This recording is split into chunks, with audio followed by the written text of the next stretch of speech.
दोस्तों, आपका स्वागत है। आज की नई कहानी में सुनते हैं। आज की नई और मोटिवेशनल कहानी। यह कहानी एक ऐसी लड़की की है जिसका नाम शालिनी था। उसका घर चारों ओर से घने जंगलों से घिरा हुआ वह छोटा सा गांव, जहां हर सुबह पक्षियों की चहचहाहट और नदी की कल कल ध्वनि से होती थी।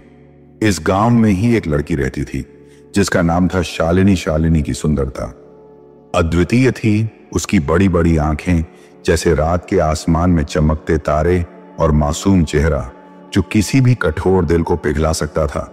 लेकिन उसकी खूबसूरती के बावजूद उसके सिर पर उगे दो सींग उसे हर किसी की नजरों का केंद्र बना देते थे।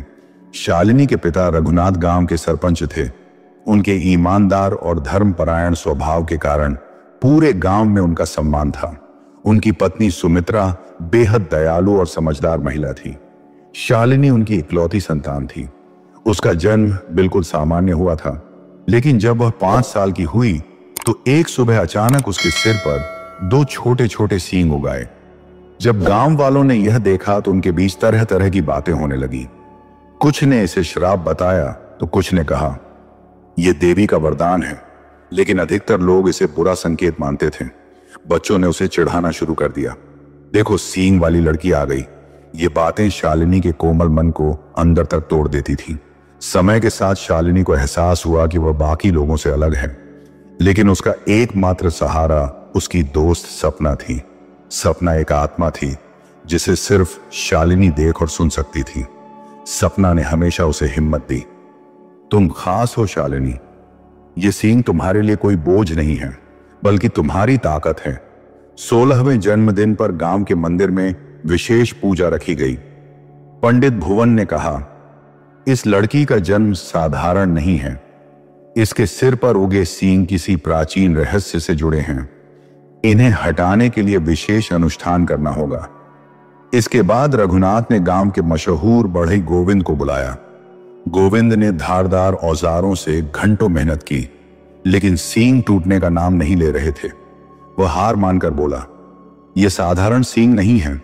मैंने अपनी जिंदगी में ऐसा कुछ नहीं देखा। शालिनी का दिल टूट गया। उसने अपनी मां से कहा, मां, क्या मैं हमेशा ऐसी ही रहूंगी? क्या कोई मुझे नहीं अपनाएगा?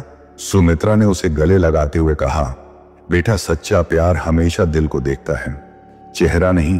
तुम्हारी सुंदरता तुम्हारे अंदर है। कुछ दिनों बाद पड़ोसी राज्य का राजकुमार आर्यन शिकार पर निकला। रास्ता भटकते हुए वह शालिनी के गांव आ पहुंचा। पहली बार जब उसने शालिनी को देखा तो उसकी सुंदरता में खो गया, लेकिन जैसे ही उसकी नजर शालिनी के सिर पर उगे सींग पर पड़ी, वह चौंक गया। आर्य ने सोचा, इतनी सुंदर लड़की, लेकिन यह सींग। धीरे धीरे उनकी बातचीत शुरू हुई। शालिनी की सरलता और उसकी कोमल आवाज ने आर्यन का दिल जीत लिया। दोनों की दोस्ती धीरे धीरे गहरी होती गई, लेकिन आर्यन के मन में एक सवाल था। वह अपने माता पिता को शालिनी के बारे में कैसे बताएगा? एक रात सपना ने शालिनी से कहा, अब समय आ गया है कि तुम मेरा सच जानो। मैं इस गांव की प्राचीन आत्मा हूं। सदियों पहले मुझे डायन कहकर जला दिया गया था। मेरी आत्मा को मुक्ति नहीं मिली जब तक तुम्हारा सच्चा प्रेम तुम्हें स्वीकार नहीं करता। मेरी आत्मा भटकती रहेगी। शालिनी ने पूछा, तो क्या मेरी शादी तुम्हें मुक्ति दिला सकती है? सपना ने जवाब दिया, हां, लेकिन इसके लिए तुम्हें और तुम्हारे प्रेमी को कठिन परीक्षा देनी होगी। आर्यन ने अपने माता पिता को शालिनी के बारे में बताने की कोशिश की, लेकिन उसके पिता राजा चंद्रसेन भड़क गए। उन्होंने कहा, हम अपने बेटे की शादी किसी कुलीन परिवार की लड़की से करेंगे, ना कि किसी श्रापित लड़की से। आर्यन ने विरोध किया, लेकिन राजा ने उसे महल से निकाल दिया। आर्यन ने शालिनी से कहा, मैं तुम्हारे लिए सब कुछ छोड़ सकता हूं। तुम्हारी बाहरी बनावट से मुझे कोई फर्क नहीं पड़ता। दोनों ने गांव के मंदिर में गुप्त रूप से विवाह कर लिया। जैसे ही उनका विवाह पूरा हुआ, सपना की आत्मा प्रकट हुई। उसने कहा, तुम्हारे प्रेम ने मेरे श्राप को तोड़ दिया। अब मैं मुक्त हो रही हूं।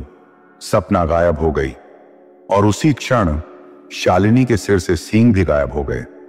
शालिनी और आर्यन का विवाह सिर्फ 2 दिलों का मिलन नहीं था, बल्कि एक संदेश भी था। प्रेम का अर्थ सिर्फ बाहरी सौंदर्य नहीं, बल्कि दिलों का जुड़ाव है।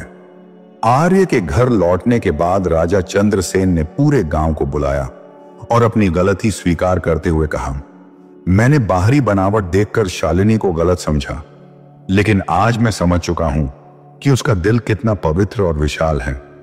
वह हमारे परिवार के लिए गर्व की बात है।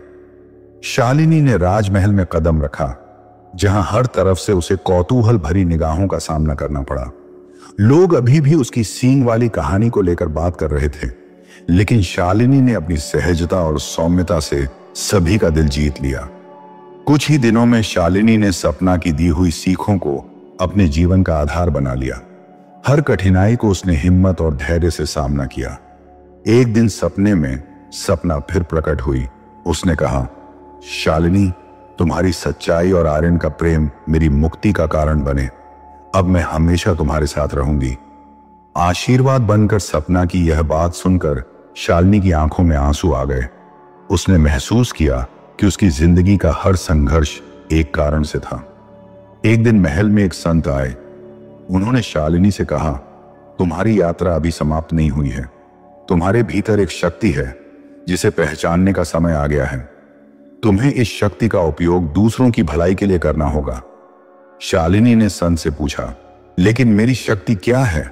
संत ने उत्तर दिया, तुम्हारा हृदय सबसे बड़ी शक्ति है।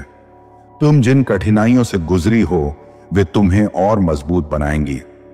अब तुम्हें उन लोगों की मदद करनी है जो खुद को अलग या कमजोर महसूस करते हैं। शालिनी ने संत की बातों को दिल से लगाया।